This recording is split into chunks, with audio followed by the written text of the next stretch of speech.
옛날 옛적 아테네의 한 조용한 마을에는 두 명의 지혜로운 친구 소피아와 필로가 살고 있었습니다. 소피아는 항상 새로운 것에 도전하고 배우는 것을 좋아했고 필로는 끊임없이 자신의 지식을 시험하고자 했습니다. 그들은 매일 아침 마을 광장에 모여 커피를 마시며 철학적인 담론을 즐겼습니다. 어느 날 아침 필로는 소피아에게 다가가며 말했습니다. 소피아, 나는 오늘 우리가 이야기할 주제로 지식의 무지를 선택했어. 소크라테스가 말한 그 유명한 개념 말이야. 소피아는 눈을 반짝이며 웃었습니다. 아주 흥미로운 주제야. 우리의 삶의 한계를 인정하는 것이 어떻게 지혜의 시작이 될 수 있는지 정말 궁금해지네. 필로는 잠시 생각에 잠기더니 우리 마을에 앉혀두면 바로 그 무지의 아름다움을 깨달을 수 있을 것 같은 사람이 있어. 그에 대한 소문을 들어본 적이 있니? 바로 알렉산더 할아버지야. 그는 최고의 대장장이로 유명하지만 그보다 더 놀라운 것은 항상 자신이 모든 것을 알지 못한다는 것을 겸손히 받아들인다는 거야. 소피아는 호기심이 발동했습니다. 그렇다면 알렉산더 할아버지에게 직접 찾아가 이야기를 들어봐야 하지 않겠어? 그들은 알렉산더 할아버지를 찾아 그의 대장간으로 향했습니다. 대장간에서는 불꽃이 튀고 망치 소리가 경쾌하게 울려 퍼졌습니다. 알렉산더 할아버지는 그들을 반갑게 맞아주었습니다. 오, 소피아와 필로군, 어쩐 일로 나를 찾았나? 필로가 말했습니다. 알렉산더 할아버지, 우리는 당신이 지닌 지식이 무지에 대해 배우고 싶습니다. 당신이 얼마나 많은 것을 알고 있는지를 인정하는데 어떻게 항상 자신의 무지를 인정하게 되었나요? 알렉산더 할아버지는 미소 지으며 대답했습니다. 아, 그것은 사실 내가 젊었을 때 경험한 한 사건 때문이란다. 나도 한때는 내가 모든 것을 안다고 생각했었지. 하지만 어느 날 왕실에서 특별한 주문이 들어왔어. 나는 자신만만하게 그 일을 맡았지만 결과는 참담했지. 그제야 나는 세상에는 내가 모르는 것이 너무나도 많다는 것을 깨달았단다. 소피아가 물었습니다. 그 사건이 할아버지께 어떤 깨달음을 주었나요? 그날 이후로 나는 겸손의 가치를 깨달았단다. 소피아, 모른다는 것을 인정할 때 비로소 배움의 문이 열린다는 것을 말이지. 나는 매일 새로운 것들을 배우기 시작했고 실수로부터도 많은 것을 얻었단다. 이렇게 나이가 들어서도 여전히 배울 수 있다는 사실이 나를 즐겁게 만든단다. 필로는 고개를 끄덕였고 소피아는 눈을 반짝였습니다. 알렉산더 할아버지, 당신의 이야기는 정말 귀한 지혜군요. 소크라테스가 말한 것처럼 무지를 인정하는 것이야말로 진정한 지혜의 시작이라고 생각해요. 알렉산더 할아버지는 그들에게 말했다. 그렇단다. 늘 마음을 열고 배우려는 자세를 가지렴. 그리고 무엇보다도 다른 사람의 이야기를 귀 기울여 듣는 것도 잊지 말거라. 그날 이후로 소피아와 필로는 마을 사람들과도 활발히 소통하며 그들의 지식을 나눴고 늘 새로운 것들을 배우기 위해 노력했습니다. 그들은 끊임없이 질문하고 듣고 생각하며 지식의 무지 속에서 스스로의 한계를 인정하는 것을 두려워하지 않았습니다. 이렇게 그들의 철학적 여행은 계속되었고 그들은 스스로의 무지를 인정하는 것이 진정한 지혜로 가는 문이라는 것을 깨달았습니다. 그리고 그 지혜의 문을 통과하기 위해서는 항상 열린 마음으로 세상을 대해야 한다는 것도 배웠습니다. 두 번째 이야기. 어느 날 작은 도시의 부서점에서 일하는 한 남자가 있었습니다. 그의 이름은 요한이었고 평소 철학에 대한 깊은 관심을 가지고 있었습니다. 그날도 여느 때처럼 헌 책을 정리하던 중 그는 니체의 엘티차라투스트라는 이렇게 말했다 지티라는 책을 발견했습니다. 이미 몇 번 읽어본 책이었지만 영원 회귀라는 개념이 새롭게 다가왔습니다.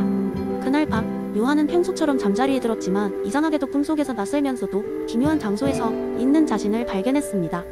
그 앞에는 수수께끼에 남자가 서 있었고 그는 요한에게 이렇게 말했습니다. 영원히 같은 하루를 반복해야 한다면 그 하루가 어떤 날이기를 바라는가? 요한은 잠시 생각에 잠겼습니다. 그는 아침에 일어나서 아무런 감흥도 없이 책을 정리하고 퇴근 후에는 집에서 혼자 시간을 보내던 매일 반복되는 지루한 자신의 일상을 떠올렸습니다. 그리고 그 순간 꿈속의 요한에게 이상한 일이 벌어졌습니다. 그가 지금까지 보냈던 수많은 나날들이 마치 영화처럼 그의 눈앞에서 빨리 감기로 스쳐 지나간 것입니다. 이 꿈의 상황에서 요한은 영원 회귀의 본질을 깨닫기 시작했습니다. 그가 보내온 모든 하루가 그대로 영원히 반복된다면 그의 삶은 대체 무슨 의미가 있을까? 무심코 살아온 날들이 하찮게 느껴지기 시작했습니다. 그는 꿈속에서 그 낯선 남자에게 물었습니다. 이 하루를 어떻게 바꿔야 할까요? 매일을 의미있게 살아라. 남자는 간단히 대답했습니다. 지금의 삶이 영원히 반복된다면 너는 어떤 변화를 만들 것인지 깊이 생각해봐라. 요한은 꿈에서 깨어났고 혼란스럽지만 기분 좋게 설레는 느낌을 받았습니다.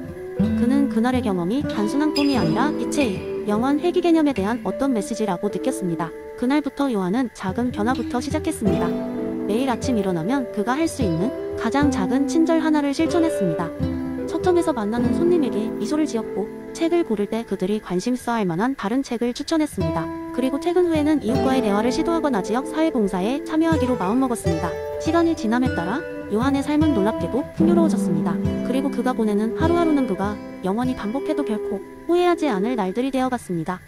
그는 자신의 작은 변화들이 합쳐져 커다란 의미를 만든다는 것을 깨달았습니다. 요한의 이야기는 영원 회귀라는 개념이 단지 철학적 명제가 아니라 우리의 일상에도 깊은 영향을 미칠 수 있음을 보여줍니다. 우리는 이 순간이 영원히 반복된다는 생각으로 모든 날을 대한다면 자신과 주변을 어떻게 변화시킬지 고민하게 됩니다. 이는 각자의 삶에 담긴 무한한 가능성을 일깨우는 철학적 깨달음입니다. 세 번째 이야기, 옛날 어느 마을의 마법의 평화축제. 라는 특별한 행사가 있었습니다. 이 축제는 매년 한 번 열리며 마을 사람들은 모두 이 행사를 통해 공정한 사회를 건설할 방법을 모색하고자 했습니다. 그런데 이번 해에는 조금 다른 것이 있었습니다. 마을의 현자이자 축제의 주요 설계자인 울만도르프가 새로운 실험을 제안한 것입니다. 마을 사람들아, 올해 우리는 무지의 베일이라는 특별한 마법을 사용해볼 생각이다. 이 마법은 우리가 모든 개인적 배경과 상태를 망각하게 하고 진정 공정한 사회를 설계할 수 있도록 도와줄 것이다. 그렇게 말하며 울만도르프는 신비로운 파란색 베일을 하늘 높이 들었습니다. 축제의 첫날, 마을 사람들은 모두가 모여 베일 아래에서 마법에 걸리게 되었습니다. 그 순간 그들은 자신의 연령, 직업,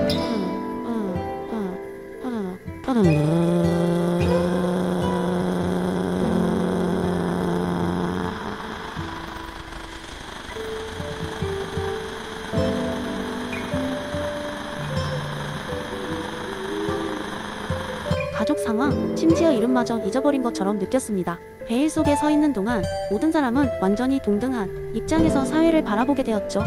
처음에는 혼란스러웠습니다. 나는 누구인가? 여기는 어디지? 같은 의문이 사람들 사이에 퍼져나갔습니다. 하지만 곧 그들은 미소를 지었습니다. 왜냐하면 더 이상 서로를 차별하거나 우월감을 느낄 수 있는 요소가 없었기 때문입니다. 그들은 단지 더 나은 세상을 꿈꾸는 사람들이었을 뿐입니다. 그런 상태에서 각자에게 질문이 주어졌습니다. 우리가 살고 싶은 이상적인 사회는 어떤 모습일까? 그리고 놀랍게도 여기서 나온 답변들은 매우 비슷했습니다. 대부분의 사람들은 모든 이가 기본적인 자유를 누릴 수 있는 사회를 원했습니다.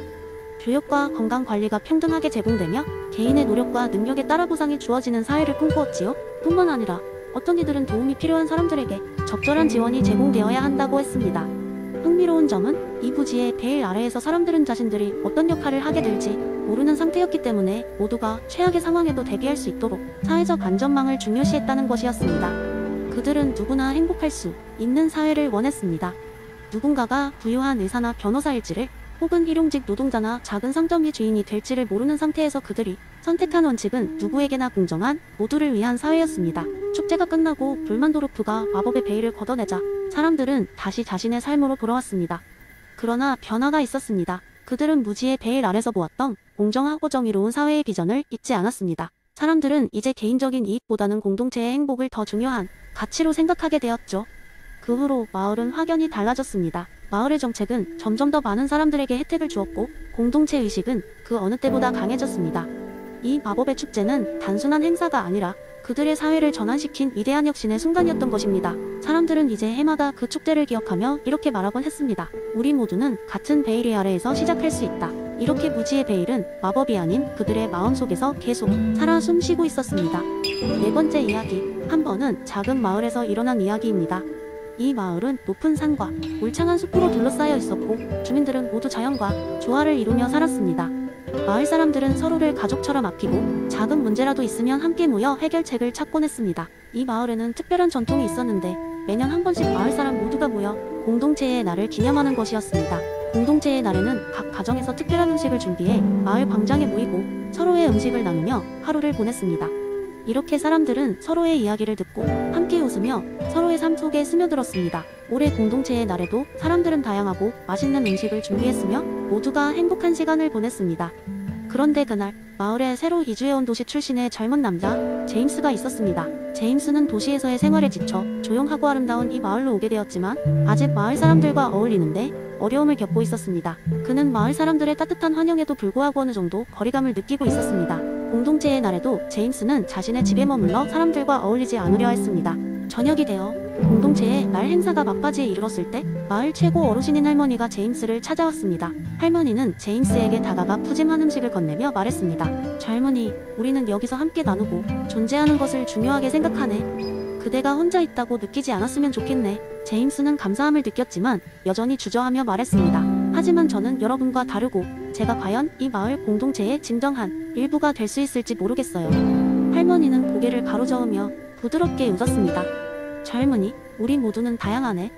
하지만 그 다양성 속에서도 우리는 같은 공동체에 속해 있지.